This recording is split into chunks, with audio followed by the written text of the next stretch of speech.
People probably think the story here is about a dad with two autistic kids, but there's actually two stories here. On August 21st, 1997, my first son, Michael Jr., was born. Like any other dad, I was there, I cried, I was emotional, couldn't believe it, and that's when my life took off. Everything seemed perfect. The way he was growing, everything was on schedule until that day came when we started noticing changes. The eye contact wasn't there. He kind of like rocked back and forth in the high chair and like a fanatic dad. Oh no, not my son. I was terrified.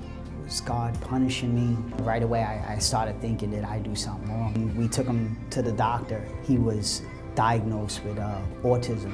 Started to question my faith with the Lord, like, you know, why there's so many bad people out there? Why the innocent children would you give it to? Wherever I could find some doctor that would tell me that he was gonna be all right, this would, you know, fix itself. I was kind of in denial. I just wouldn't accept that there was a problem. I basically tried everything that anyone would give me to try to cure him. I gotta say that it was difficult.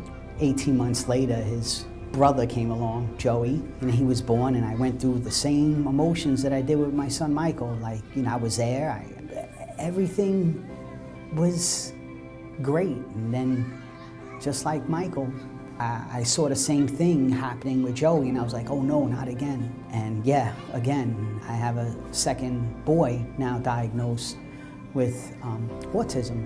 Joseph was a lot less functioning than Michael. And my son can tell you, it's been hard. He even questions sometimes about the disability that he has. Even though he has lower functioning skills, he's my brother, we should love him. That's part of the difficulties, is socialization. He loves his brother, his brother loves him, but the part of the disability doesn't let them interact.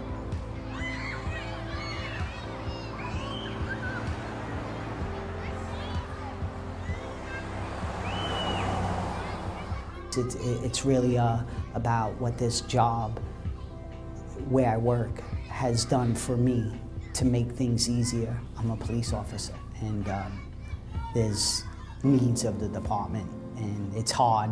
I work at Patrol Bureau Brooklyn North, and I've been there since about 1999, and that's a very long time. I didn't want to be a cop working inside and, you know, what you would say, pushing papers. I wanted to be a cop. I wanted to fight crime. I wanted to chase people. I wanted to get the bad guys. Because of the circumstances with my kids, I had to put my career on a hold and think of them first. And everyone welcomes them like it's like they're their own kids.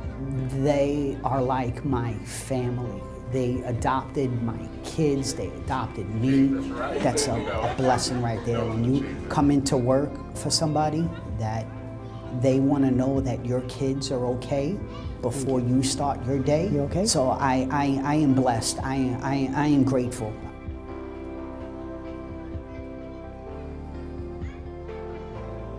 Every day I catch myself and I say, how can I correct him? I want to be just like him, because his heart is amazing.